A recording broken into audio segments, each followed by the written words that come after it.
Hey everyone, I'm Joe. I'm your host of DevHub Live. But today we're not actually live. We are doing something a little bit different since it's a holiday here in the United States.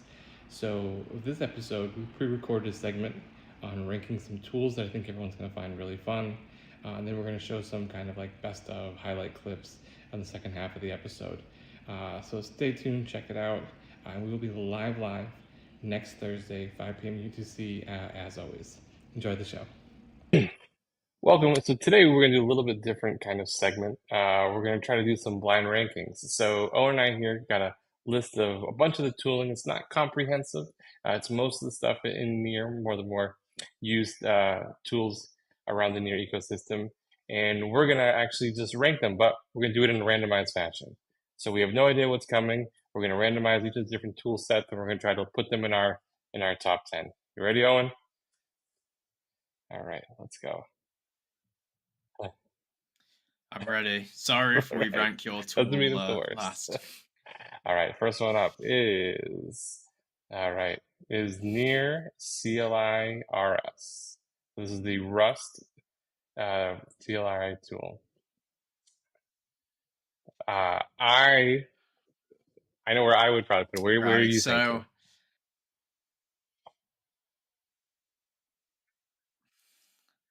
well, when it first came out, I was not too keen, to be honest, but now I absolutely love it.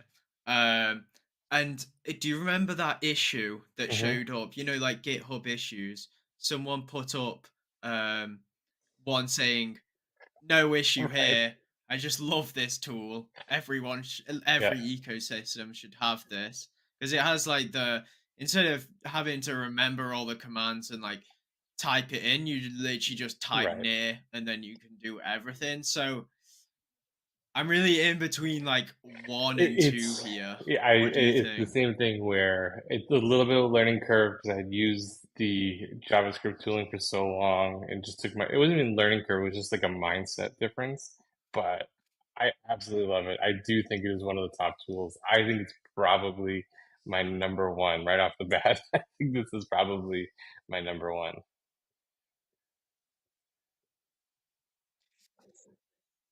I feel like it's so risky putting I know, number one I know. straight. Oh, let's do it. Let's Let's do go. it. Here we Chuck it go. in at Number number one. All one. right.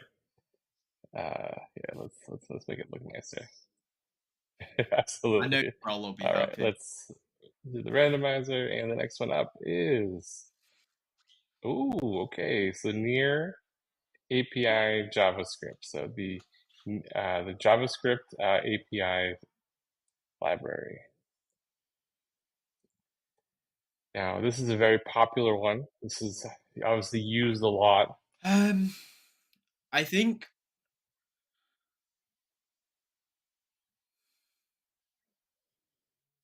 Yeah, I think like it's a great tool and I think it's quite easy to use, but it's difficult to interact with like multiple wallets and stuff, and that's where sort of there's a weird connection between near API Mm. JS and wallet selector. So I'm thinking somewhere Yeah, around the yeah, I middle. think that's a great point about some of those hangups there. It's definitely been improved. It still has definitely some room to grow. I'd like the middle. You thinking five, six? What do you what are you thinking? Let's put it at All number right, six. let's Give do us a bit that. of room up Perfect. top. All right. Let's hit that randomizer again. Here we go. Next up, give me the same one. We need the spinny wheel. It keeps giving me the same two. Hold on. Why? Oh, I don't want it to allow duplicates. There we go. Okay, my bad. Here we go. All right, the next one up is Jutsu. Jutsu is the front end. If you haven't seen before, it's a front end builder. It builds for React on Chain. They're also just recently came on DevHub Live and talked about their new AI builder, but it is focused mostly on front ends. Uh, I don't know how much experience you've had using Jutsu, Owen, but it's a pretty solid tool all the way through.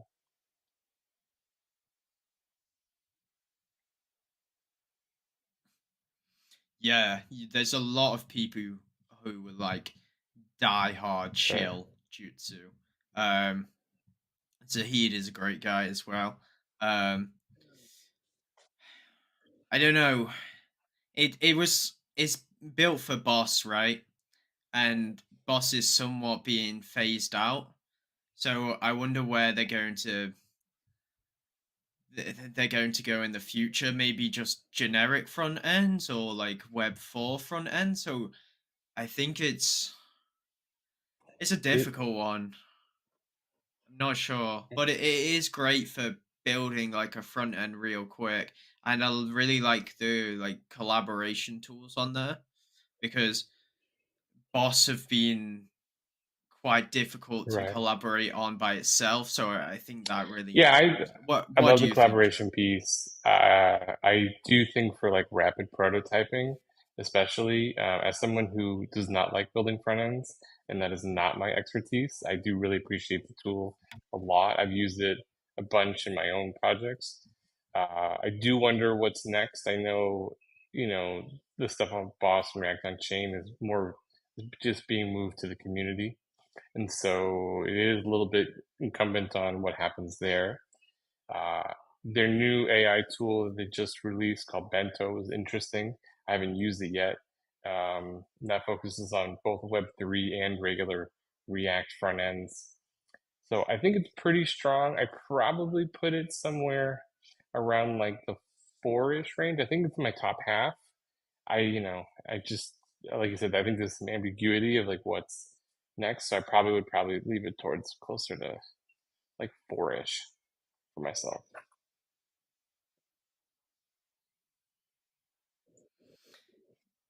Yeah, let's stick it in at 4. I think yeah, Bento is really cool with maybe it's on DevHub Live, their demo they did. You could just or maybe the tooling community call. You could just like screen grab um an existing front end or Right. whatever and say give me That the is code cool. for For this, sure. which is pretty For sure. awesome. All right. The next one up is we Right. got Cargo What have we got Near. up next? Cargo Near. Cargo Near. So this is, if people don't know, Well, every time I'm creating a new I think we're lagging a bit. is that Go on, if you're explain building what smart Cargo Near contracts, is. this is kind of the way to kind of get started. It gives you a boilerplate, kind of gets you going. This is on the Rust side because obviously Cargo is the package manager for Rust. It's a fairly popular tooling set because obviously it's around smart contracts.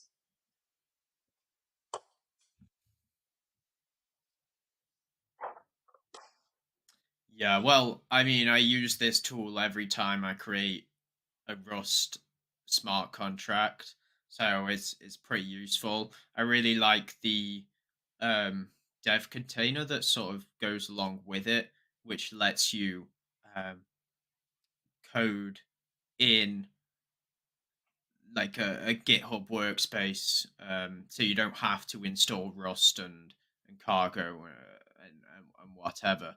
So I'm thinking I want to leave the number 2 spot open, and I really like Cargo Near, so I'm thinking like number 3.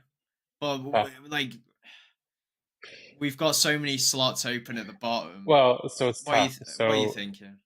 one thing I think is if we're trying to be somewhat objective, is so from a building standpoint, and I don't really know the numbers off the top of my head, but are more people, still making contracts using JavaScript? And if so, like, should that tool be higher up if it shows up? Might not even show up in our list here. So I'm a little bit like, but again, it is really well used. I don't really have a problem with it. I don't really feel like I ever complain about it. Um, it's fairly just steady. But yeah, it's hard for me to put it like in the top because it's not, I guess, I know this sounds bad. It feels expected. I'm like, I should be able to just do this. It doesn't really give me anything extra.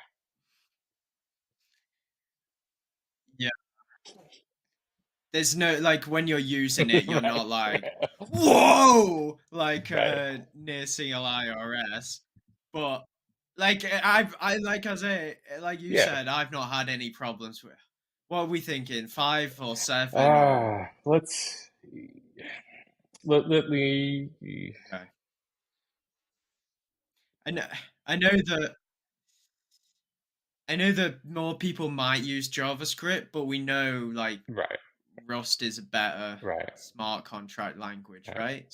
Let's So put it at 5. I know I'm just a Let's, JavaScript hater. yeah, let's do 5. I think that looks good. All right, let's see what we got.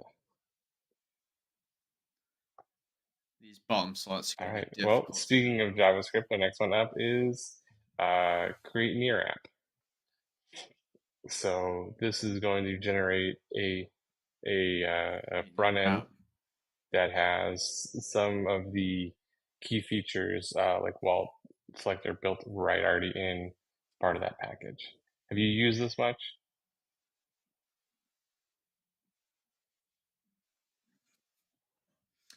Yeah, I always used to use this before Cargo Near because I think you can um again you can like create a Rust app or a JavaScript app and Hmm. mix and match between the front ends.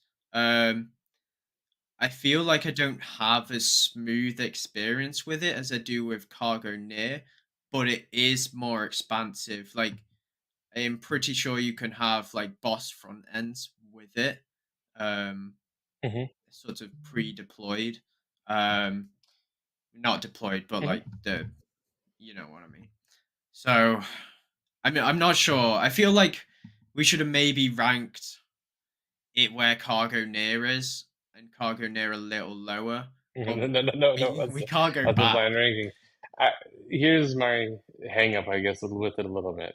And again, one is it does give you a next app. So I do write next. I prefer next, but some people don't. So that might be a little frustrating for some people. There, I agree. I don't always feel like it is always the smoothest thing. And part of that is like I think NPM and package management and the chaos that comes with that in JavaScript. So some of that is like again my frustration with JavaScript maybe more than this tooling, but I do feel like it kind of knocks on this tooling a little bit for me.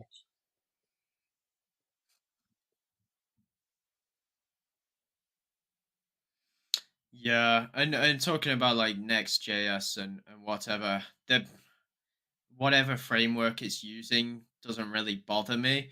Um because I'm not a front end guy. I don't Right. really enjoy front end. I'm not really bothered about what framework. Like I know React, right? But like even the other day, was it yesterday? I was messaging you like, should I create this app with Right. Next.js or Right. React or what? So it's not really a thing for me to consider.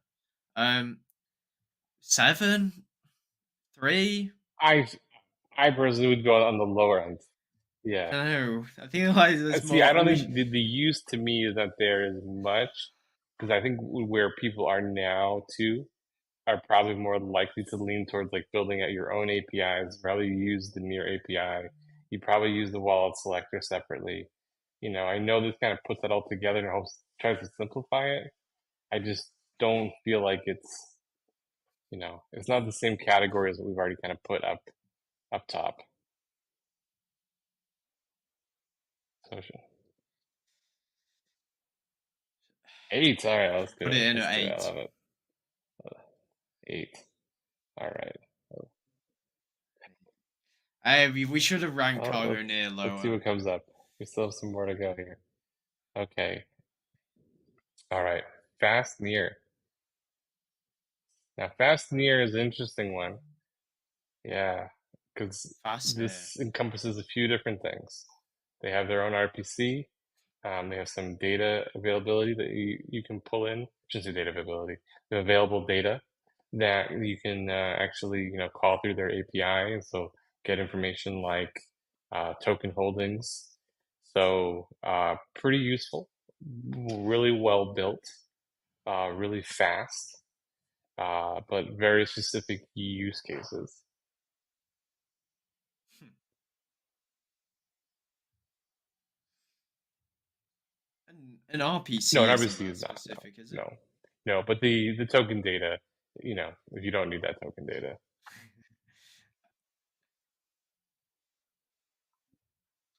Yeah, I've not used Fascinator myself yet. It's relatively new, and the guys who are building on it, who are building it, are like really smart. So I'm sure it's great. We had him on the DevHub live, one of the Yeah, first guests. Eugene was like the second. Um, so have I've have you experimented used with it Fascinator yet? for some of the stuff with Shard Dog.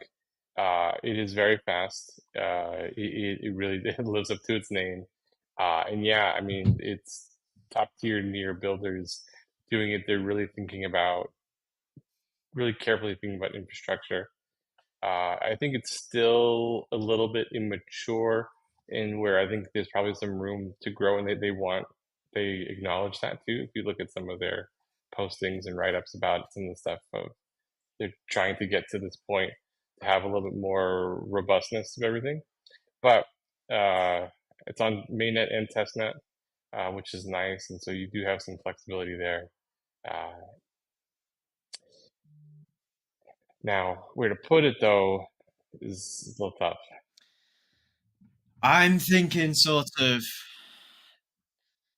7 or 9, maybe. Like it seems like it's going to become a great tool that everyone's going to be using, but I feel like it still needs some time to prove itself. So that's Yeah, why I'm thinking lower down. yeah. So I feel similar. If we were comparing just like RPCs and performance, like it's right at the top there. But when you talk about like general tooling and everything else, yeah, it's good, it's solid, but Tools overall. so how do you feel? Do you want to give it a 9, 7? Let's let's Yeah, let's put it in a 9. Hopefully yeah, next time we can rank it for sure, first. for sure. All right, let's see what we got next.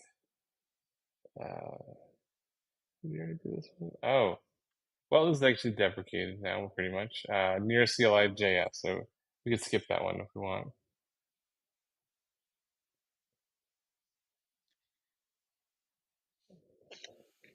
It All right, came let's rank up. it. Let's I rank feel it. like we have to rank it. Okay. And I think it makes things All right, easier. um, yeah, near CLI.js, I memorized most of the commands. Uh, when, like I said, when the Rust CLI came out, I was still using the GS one for a bit before I realized how good the Rust command line is. But now it's sort of getting deprecated, yeah. And you're actually going to be able to still use the CLI JS commands right. in the Rust CLI, which is cool. So if you have some like pre-built scripts, then you can still run them fine. Um, but I, th- I think it's time we bury it. Yeah, Number 10. I'm with you. I'm same way. Like I had memorized a lot of the stuff. I had my own little script set up, especially because we were using it heavily for setting up like new mints and things like that. But now, like when you see the difference from like the Rust version to this version, like it's night and day. And so I think it is still technically alive, but yeah, let's time for it to go. And then it does make life a little bit easier. Yeah, I think the only thing I prefer about the JS version is just the commands are a little bit shorter and maybe easier to understand.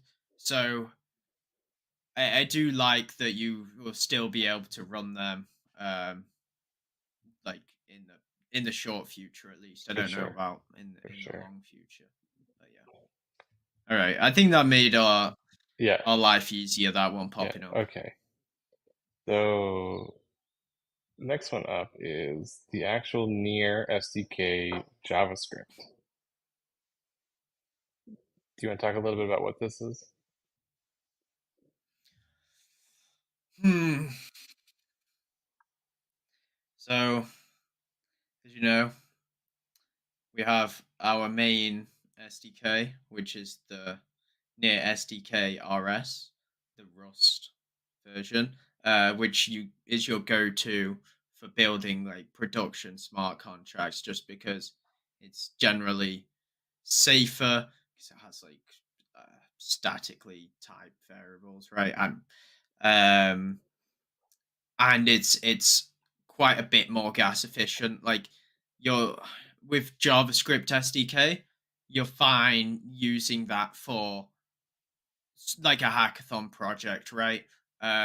There's actually a benchmark repo somewhere, and for really small applications like guestbook in the tutorials, the gas difference really isn't that much. But when you get up to something higher, like I think one of the examples are in the Hmm. benchmark is like an NFT marketplace.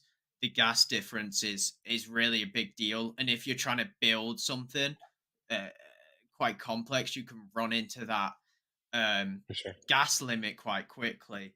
But the great thing about this SDK is that Yep. people know JavaScript, right? You pick up a random person off the street, they're 10 times more likely to know JavaScript than they are Rust. And if you want to onboard people, then JavaScript is your way to go, really. Um, but that being said, we're moving towards chain abstraction and AI, and I feel like a lot of these devs um,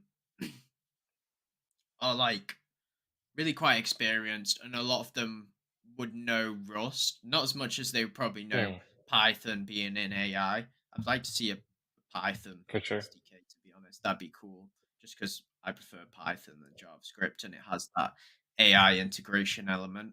Um, but and so I'm rambling on a bit here because Yeah. it's a difficult decision to make. Um, and historically, the JavaScript SDK wasn't that well maintained. The Yes. focus was on the Rust side. And there was even like a warning message saying like this is beta technology. But more recently, like the past month, we Hmm. had version 2 come out. So it's nice to see it getting some love. But I feel like the Rust SDK is going to pop up next and I need to rank it higher.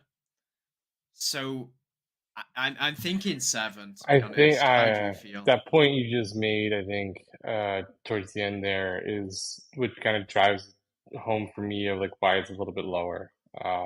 It was not well maintained early on. It's definitely, for the most part, really wasn't like heavy production ready. For a while, and I don't even know if it still says it.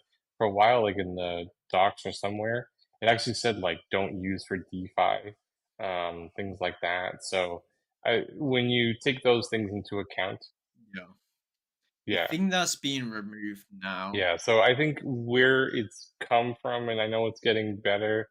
I just, I, and this might be a little bit of bias as well, of where like I do feel like you should probably be at the better language. I'm not a great Rust developer by any means, but I do feel more comfortable putting things out there in production that are built with that versus the JavaScript one. So for me, I would probably put it at a 7.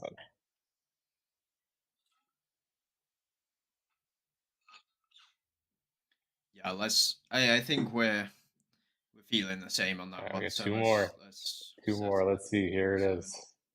Let's see. It'd be something like we'd be like, all right.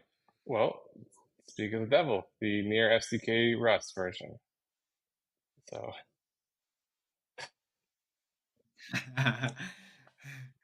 um, I feel like we've sort of discussed this, and it's a case between number two or number three. I think I'd go for two. I think I'd put it up there. How do you So feel? I would probably say two as well. I mean, you never know what else could come. I'm trying to think of like what else could show up where I'm like, well, maybe something else might rank a little bit higher, and I want to leave that spot open.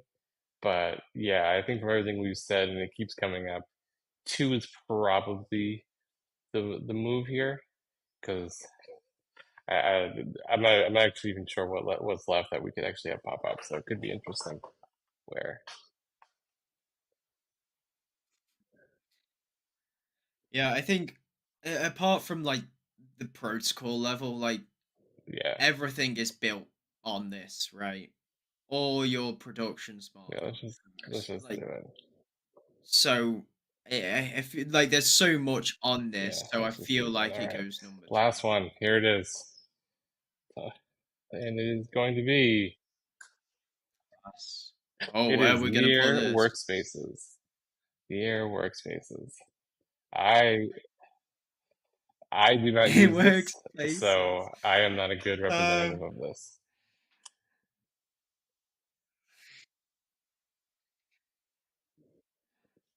so near workspaces is Yeah. for testing, right? Um, I'm like sometimes you got to be a bit rogue and not do any tests, so I Yeah. don't really use it either. But I know some people love it. No, But no. we don't really have a Going number choice here, three. so it's going to number three. Yeah, I think not anything negative necessarily about. I do Okay. know like you said, people like it. I just don't really use it much. But here it is. So, not a bad list as we see. It's very Rust heavy at the top, which makes sense. So there's clearly a Rust versus JavaScript bias here. You can see there's like a cutoff line. Minus Jutsu, like everything else, is pretty much JavaScript at the bottom half. But this is great, and I think uh, pretty Did much that by uh, intention. this is though I think shows the fact that it's a hard decision to me is encouraging about the state of tooling in Mir. And I do think that like as uh, more of this continues to grow, and we're seeing more contributors to some of this tooling. I hope that these discussions continue to actually get harder because everything is so good. Cool. Yeah. If we could rank Absolutely. everything Absolutely. first, we would. Perfect. Well, So how do you feel? How do you feel about I'll, the final list? good Anything you would question. move? I don't hate it. I don't hate this list. Again, workspaces, yeah, I probably would put a little bit lower just 'cause I don't really use it. Um, there's a few that may have come up that, would maybe put some different spots, like Walt Selector didn't show up. Let's see, what else didn't show up? Things like Keepom didn't show up. Near Lake, so we still had some ones that didn't come in here, but I feel pretty good. And I think the one and two, I feel pretty solid about.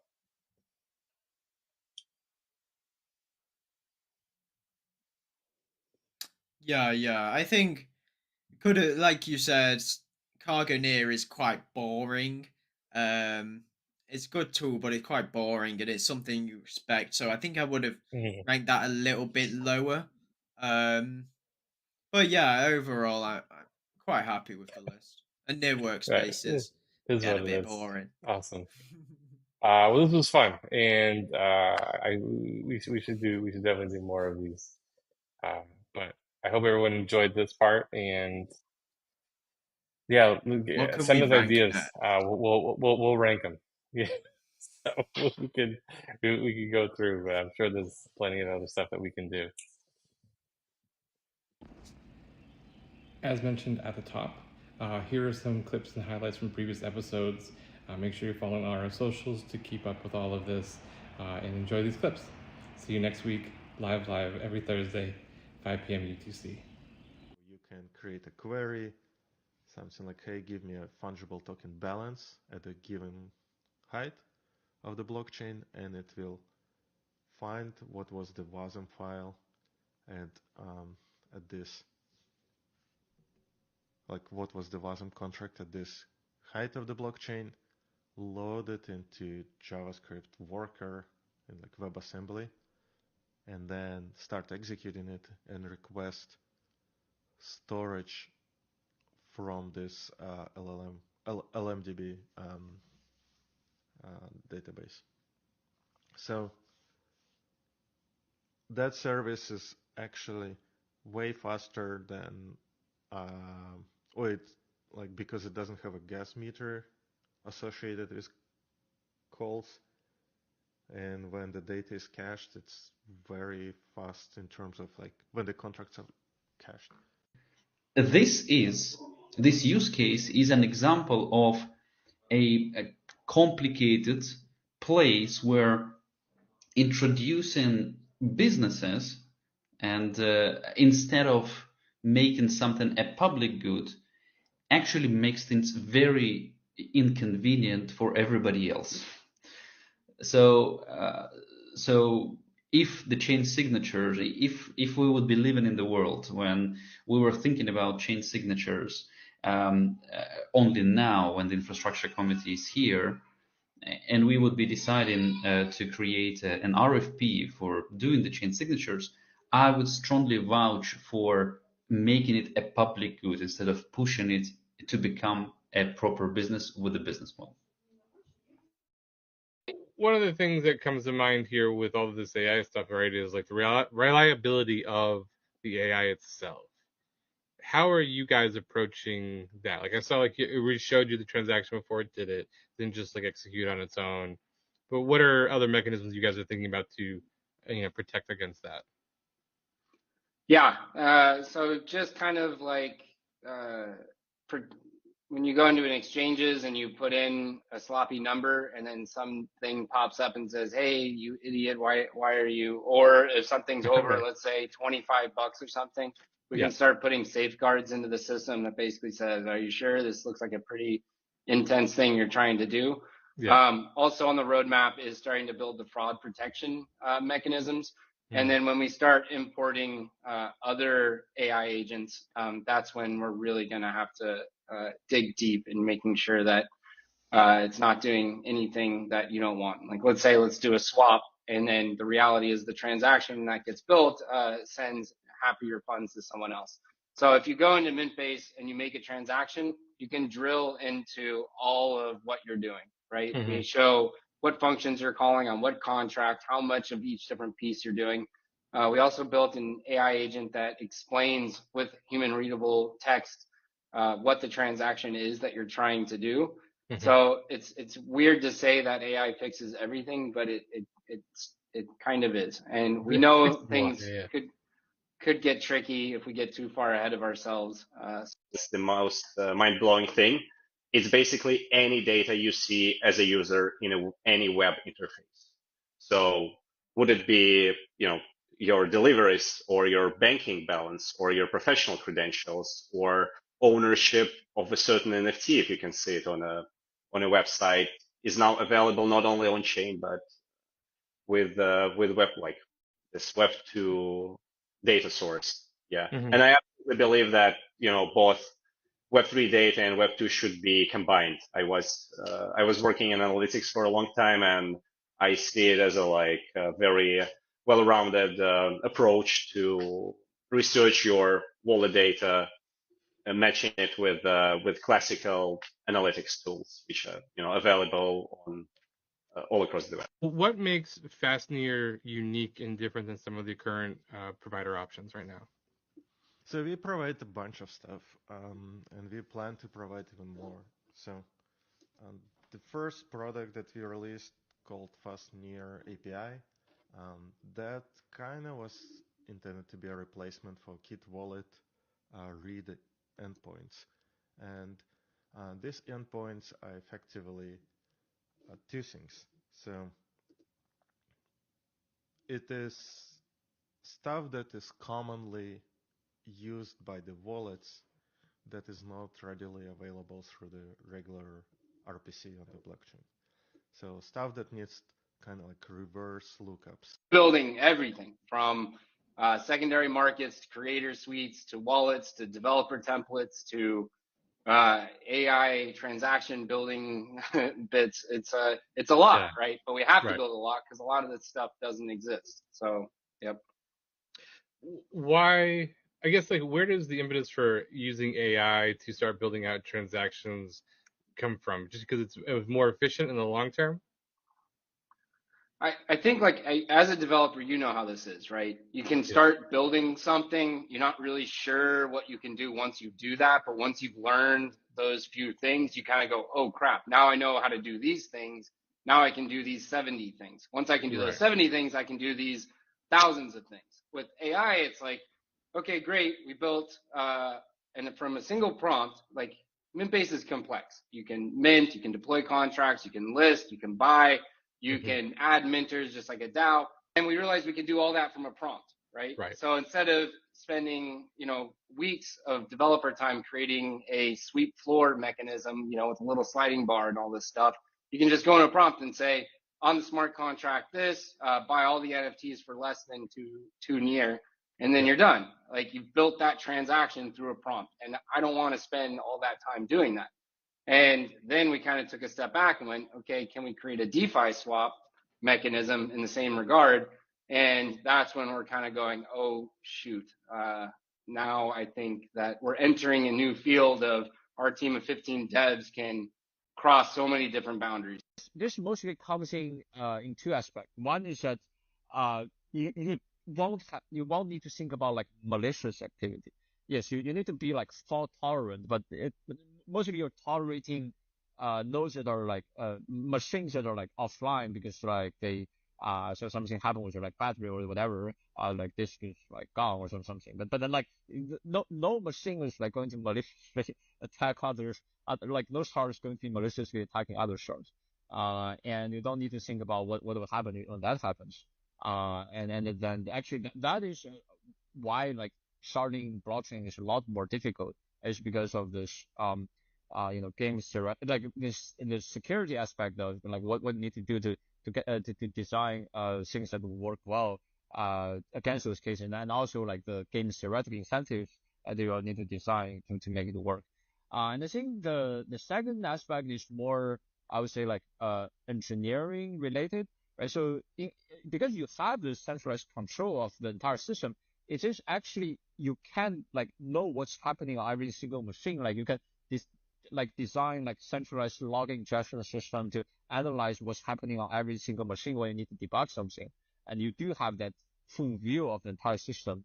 But actually in blockchains you don't have that luxury, and that makes like certain things like debugging very difficult. You did some examples that people can actually, including the Burger Party. Let's see if it loads up. This might be mine. There you go.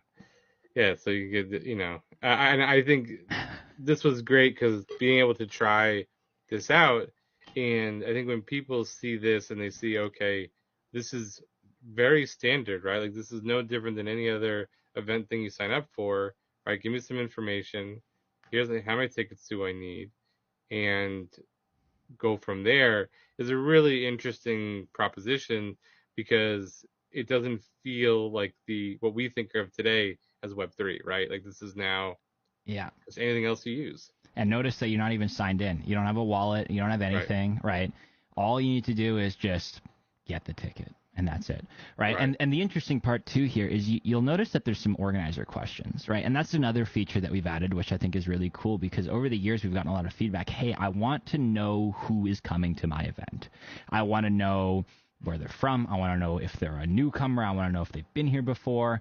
And for the longest time, we had no way of doing that because I'm not going to put we don't host any databases, right? We don't, most of the stuff is on chain with the exception of like Stripe and our email worker, which are both nice to haves. They're not necessary for this to work. And so we didn't know how to do it, but we took a cryptography class in our last year of school, and it was the coolest thing ever.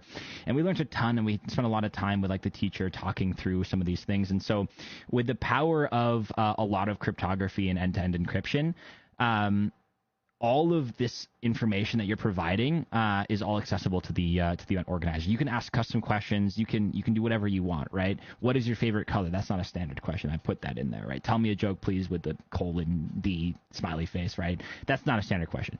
I, as the event organizer, when I went to set up this event, I asked for those specific questions. I marked one as required, one as not required, right? And that's all encapsulated in this like no-code event creation portal, right? And so, yeah, that's another really cool feature. And then in my event, like I can browse through my events and I can view all that information. I can view who's been scanned in, who didn't attend. I can, download it all as a CSV. I can see how many tickets were purchased, all that kind of stuff. It's all accessible in the app, which is another awesome thing. And what was the purpose of encrypting all of this? Are you putting it into a smart contract still, or is it actually staying on database? It's all on chain, but it's all end-to-end encrypted, right? When a new contract is deployed, how is that determinative of where that goes? Is it just totally randomized, or is there actually a mechanism that's actually distributing those? No, it's not totally randomized. So basically, today the boundaries are like hard coded. This is because we don't have dynamic resharding enabled. So essentially today, every time we need to do a resharding, we do need to compute the new boundaries ourselves, and then we do like a code change to say, well, this is now the new boundaries, and then we do this release, and then that would actually take effect. That would trigger resharding, and then the new boundaries would take effect. But then we imagine that in the future, it won't be this way. The system will dynamically calculate where the boundaries are, and then resharding gets triggered automatically. I want to take the developer perspective a little bit. And so some developers might know the concept of sharding from databases. So if you're coming from non-blockchain, it's not like a brand new term necessarily. How would you compare this, though, to like a database sharding setup versus how this is actually set up? Yeah, I think in a lot of ways it is similar. But as you probably know, like sharding in a distributed database is also a difficult thing. Like, and not many people have done, right?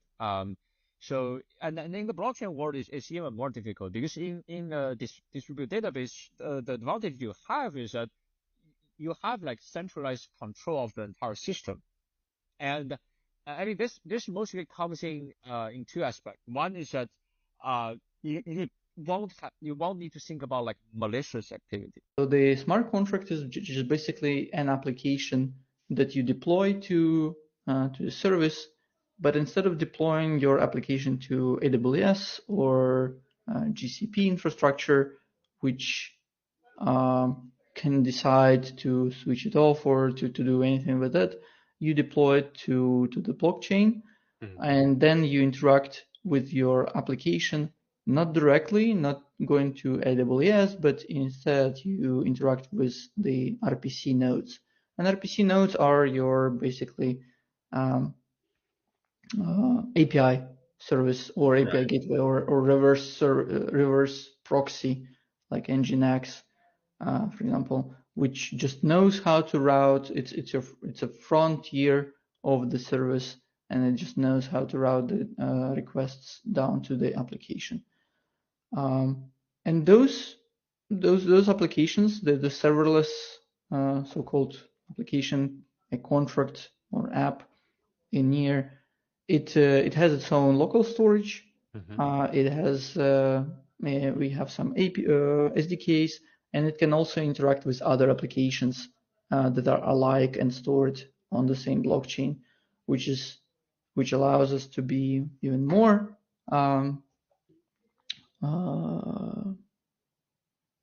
composable and build more apps, because your interface is now not the HTTP that could be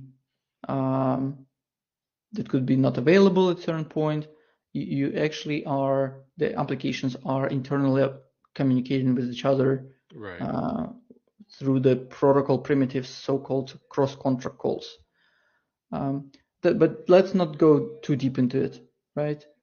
Back to the analogy, the serverless is the backend. So the contracts are basically backends, Right. with a mixture of a database and a compute. And you have a standardized API that you can expect to talk with your application. So you don't need to worry about REST versus RPC. And also to make projects, kind of be a little bit more adult in general. So when they are thinking about building up the project, when, for example, somebody, for example, builds a wallet, they need to think about the usage of the RPC, that this thing is not for free, though they can get some of the RPC for free, but then they need to think about how this is going to work, how they are going to generate money in order to pay for it in the future. So they need to have some kind of business model around the wallet. They need to think about this. And that's absolutely okay that this business model is not yet proven or is not fully working for them to be able to cover all of the costs. That's not a problem. That's pretty amazing. Yeah, I'd like to also chime in a bit. The most important part is, as Eric said, is to keep the balance between buying everything, like basically giving out grants to every single idea, and like involve as many teams as possible, and at the same time maintaining the budget lean.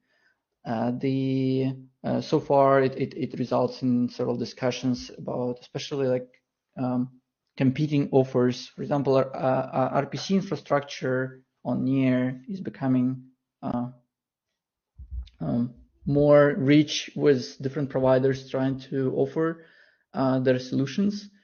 But at the same time, it seems like the ecosystem or economy around the RPC ecosystem is not there yet. And I will give a spoiler here, I guess, since we didn't openly communicate it in a written form yet. But the something that we want to build is this economy of infrastructure in Near ecosystem, where we do not directly sponsor the leaves on the infrastructure itself, but actually we want to see the usage of that infrastructure, and we will encourage the projects to actually pay for the infrastructure, and we will cover that cost for the projects so they can manage this budget themselves rather than us making those sometimes not educated decisions, because we don't know the load each application is giving to each of these providers. Is the thought process around that too about building sustainability into projects, that they have to be a little bit more conscious around that? Exactly. Yeah. And to add here, like, you don't want them to be entirely dependent on this committee's grants. Generally, right now, I think this kind of varies, but the current price for indexing an entire subgraph, depending on how big it is and how complex it is about 3,000 GRT. So you basically pay the 3,000 GRT into the contract, and that kind of incentivizes all of the indexers to pick it up. So as of right now, if you probably did that, you'd probably get at least 6 to 12 indexers that would be interested in picking it up, and they would store it for you. And then you get 100,000 free queries per month. So that's kind of a lot.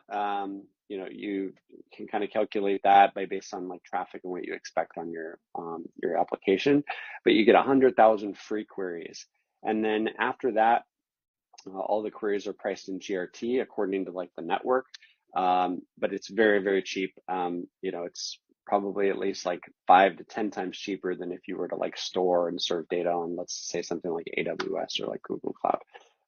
And you can also get estimations. So you can kind of start with that 100,000 free queries, and you can kind of see how much traffic you're getting and kind of guesstimate on what's going to be the overall cost. Nice. how does it? You mentioned like some of the Web 2 type of stuff. How does it compare to that? Just like I know sometimes hard with the price fluctuation stuff, but how would you? Is it on par to having to set up like something that's on like AWS storing whatever else cheaper? I mean, well, the nice thing is that you don't have to, it's much cheaper. It's a lot cheaper. Like I said, it's about 5 times cheaper than if you were to do like Google Cloud. Plus, you'd have to manage it. You know what I mean? So the really benefit of the graph is that you just like deploy it, pay that GRT, and it gets picked up on the network, and then you're just utilizing the token. And so yeah, there's a lot of power there, and it's really easy to do. And I think you're basically you're able to save some money. And you're able to do it like with ease and not have to worry about managing the infrastructure.